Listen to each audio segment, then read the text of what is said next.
আমি তাপসের কাছে আসি। তাপস, যখন গতকালই কথা হচ্ছিল যে কিভাবে একটা নাম পর্যন্ত একটি রাজনৈতিক দল বলে দেয় যে আমাদের দেওয়া নাম অভয়া, একটা অসহায় মা, তাকে পর্যন্ত জাজ করতে বসে যায় কত সহজে, তারাই আবার মৃতদেহের ওপর রাজনীতি করে। অবাক লাগে না তাপস দেখে? কয়েকটা কথা মানে এর সাথে মিল আছে। তার আগে আমি রাহুল দা ভালো থাকুক তারাদের দেশে এই প্রার্থনা করব। আমি যখন ছোট ছিলাম তখন রাজ চক্রবর্তী, জুবিন গার্গ এবং চিরদিনই তুমি যে আমার, এই যে কম্বিনেশন এবং সেই গান আজও মনে পড়ে। ঘটনাক্রমে কিছুদিন আগে জুবিন গার্গ মারা গেলেন। আর আমি একজন বাই প্রফেশন যেহেতু ডক্টর, এতদিনের জীবনে অনেক মৃত্যু দেখেছি চোখের সামনে। মানুষ মরার পরে যেটা হয়, তাদের পরিবারের লোক কিন্তু চায় সেখানে কিন্তু একটা পিন পয়েন্ট সাইলেন্ট না হলেও চুপচাপ থাকে, চোখে জল ফেলে। যখন জুবিন গার্গ তাকে বাইরের দেশ থেকে আসাম এয়ারপোর্টে আনা হয়েছিল, যখন তাকে নামানো হচ্ছিল, যারা এয়ারপোর্টের কর্মীরা ছিল তারাও নামানোর সময় চোখে জল ফেলছিল। এবং জুবিন গার্গের বডিটা যখন নিয়ে যাওয়া হচ্ছিল বিভিন্ন রাস্তা দিয়ে, সেখানে কিন্তু কোনো রাজনীতি ছিল না। সেখানে রাস্তার পাশে হিন্দু, মুসলিম সমস্ত ধর্মের মানুষ ছিল।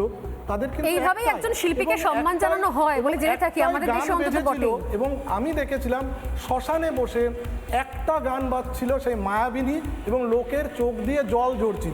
আর এই রাহুল দা, ইনি কি শুধুমাত্র বামপন্থীদের সম্পদ? এবং এই যে অভয়া কেসের সাথে কেন মিল বলছি, আজকের দিনে দাঁড়িয়ে দেখুন, সেই দিন বডিটা আটকে ছিল, সেই ছবিটা দেখিয়ে প্রচার করতে হচ্ছে। এগুলো কি প্রচার করার জিনিস? এগুলো প্রচার করার জিনিস নয়। আবার হয়তো দেখা যাচ্ছে এই ছবিটা দিয়েই প্রচার করবে ভোটের সময়।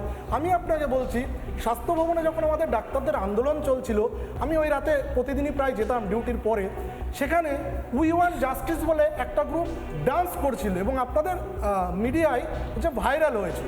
এবং আজকে সেইটা মনে পড়লো যখন দেখা যাচ্ছে যে একটা লোক খুব আনন্দ পাচ্ছে, যেন লাল সেলাম বলে বলে, মারা যায়নি, যেন উৎসবে হাসি মুখ দেখতে পাওয়া গেছে। এই যে রাজনৈতিক স্লোগান দিতে দিতে যেন হাসি মুখ, চওড়া হাসি। মানে রাজনৈতিক দৈন্যদশা কোন জায়গায় যেতে পারে, মানে এর থেকে বাজে কিছু হতে পারে না। কারণ কিছুদিন আগে দেখছিলাম যে আমাদের শাসক দল কিছু একটা যদি ডেড বডি পেত, সেখানে ওই মানে শকুনের মতো লাফিয়ে পড়তো, এসআইআর এ মৃত্যু হয়েছে।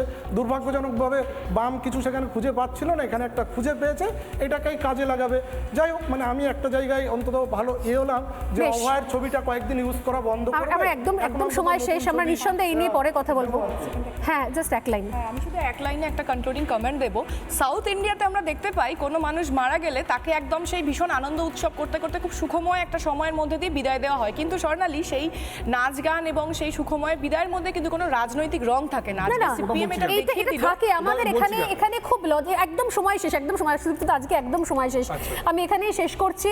খুব খারাপ লাগা নিয়ে, খুব ব্যথিত হৃদয়, এবং এটা বলতে চাই যে এইটা আমাদের কিন্তু পশ্চিমবঙ্গের সংস্কৃতি ছিল না কোনোদিনও। যারা করতে চাইছেন, যারা রাজনৈতিকভাবে বেঁচে থাকার জন্য, ভেসে ওঠার জন্য, একটু আশ্রয়ের জন্য যারা শিল্পীর সত্তাটাকে বেচার চেষ্টা করছেন, তাদেরকে অনুরোধ, যেটা করবেন না, মানুষকে এত বোকা ভাববেন না, প্লিজ সেটা বন্ধ করুন। নানা ধরনের কন্টেন্ট দেখার জন্য লাইক করুন, শেয়ার করুন আমাদের ফেসবুক পেজ, সাবস্ক্রাইব করুন আমাদের ইউটিউব চ্যানেল। পাশাপাশি অন্যান্য ব্রেকিং নিউজের জন্য অবশ্যই চোখ রাখুন রিপাবলিক বাংলায়।